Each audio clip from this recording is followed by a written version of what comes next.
During the 1984 Olympics, sprinter Florence Griffith Joyner won a silver medal and captured the world's attention with her 6-inch nails and flashy one-legged leotards. At the 88 Olympics in Seoul, Flo Jo confirmed her star status by winning 3 gold medals and shattering 2 world records, becoming the most decorated female sprinter in U.S. Olympic history. Since her retirement in 1989, she has pursued acting, painting, and sportscasting, started a youth foundation, written some books, and designed sportswear. In 1993, President Clinton appointed her co-chair of the President's Council on Physical Fitness and Sports. She has just produced her first fitness video, and she is training for the 1996 Olympics. We're very pleased to have her here this evening. Welcome. Thank you very much. What an honor to be on your show. Well, you're not training to be a sprinter. You're training to be... Well, I was training up to 2 months ago for the marathon for the 96 Olympics. Right. Now I'm training for the 400. Oh, I'm back really? So you're sprinting. back into sprinting. I'm back into sprinting, but only for the 400. Okay. And why did you change from just doing the marathon to include the 400? I made a bet with my husband, and so he won the bet, and I told him that I would train for the... If he trained for the decathlon, the hurdles, and the triple jump for 96, I'll train for the 400. Yeah. So he's going for all 3, and I'm going just for the 400 meters. And I'm going to concentrate on the marathon after 96. Tell me about, he's out there, tell me about this relationship between the two of you. I mean, you seem to really need each other, depend on each other, grow. What's at the core of this? I feel we have a very loving, a very supportive, and a very trusting relationship. I fell in love with Al because he was everything that I wanted in a man, and some. What was that? His smile, his elegance, his sensitivity. He is a man who cries. Yeah. I like that in a man. And he was very, There's some vulnerability, some sense of No, I security. loved it there before I met my husband. I don't know, and the way he treated women, that was very attracting, because always opening doors for women, never putting himself first. I like that, and that really attracted me to him. Does athletics bind you? I mean, the sense that you're both... Well, it was through athletics that we met at the 1980 Olympic trials in Eugene, Oregon, and it was a very casual, friendly meeting. He came up and introduced himself and said, "Hi, I'm Al Joyner.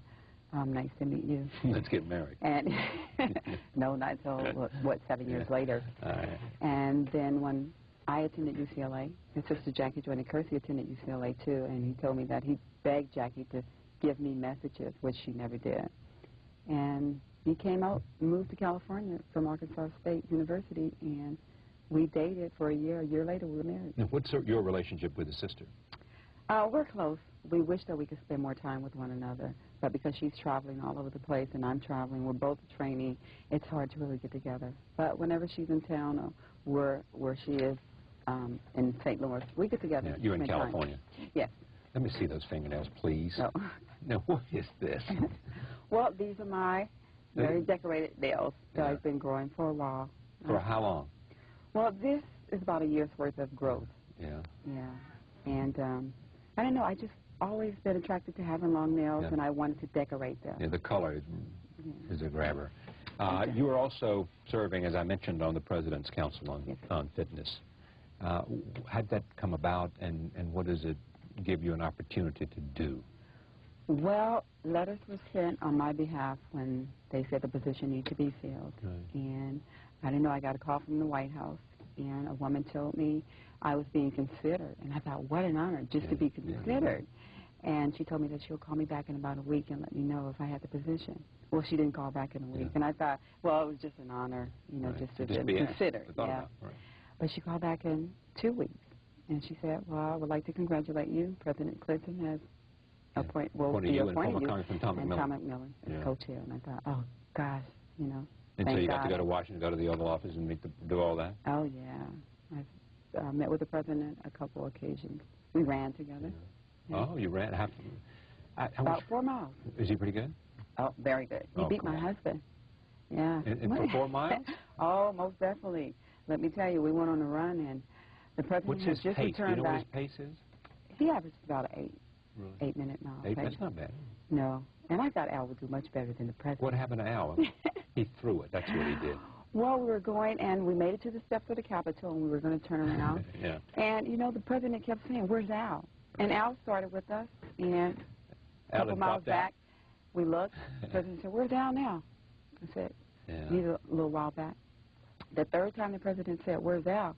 Al had jumped in the motorcade with the Secret Serviceman and got a ride back to the White House. I couldn't believe it. I was so embarrassed. It's like, Al, why didn't you continue on? It's like, you guys were running too fast and too far. His limit is only 2.5 miles, because he won't go any further with me.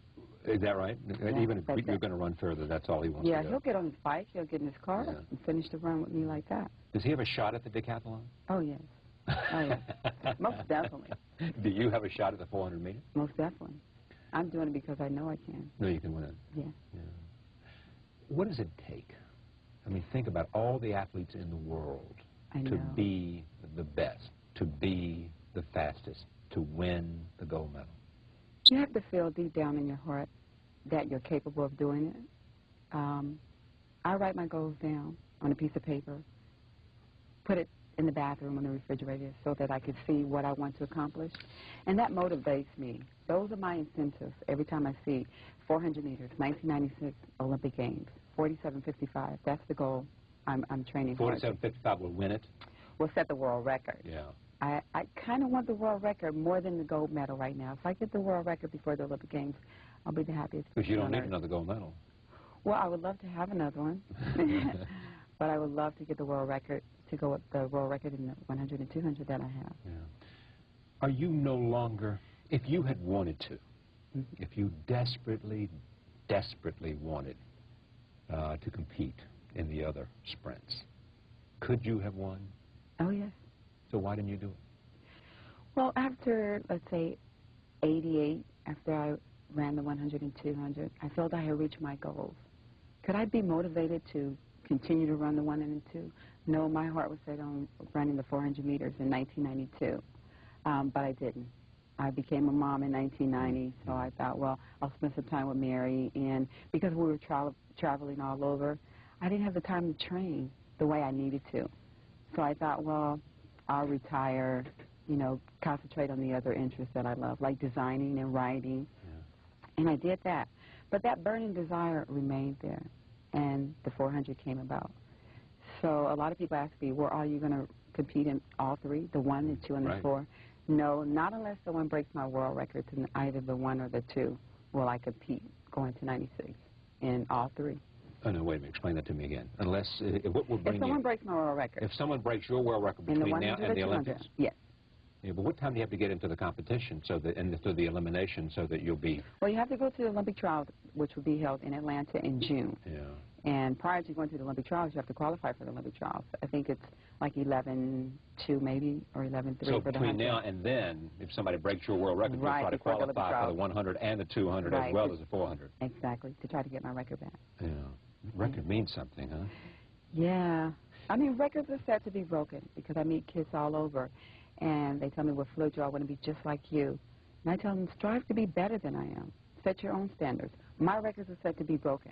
But as long as I'm physically capable and mentally focused on breaking a world record, I'm going to try to do it. How much of it is mental?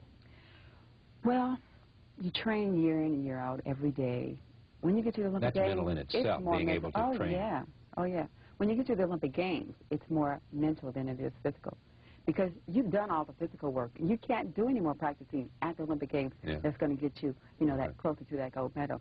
You've got to be 100% focused on getting there, doing what you have trained your mind and your body to do every day at practice. And that's to remain focused. And relaxation is the key. And so take me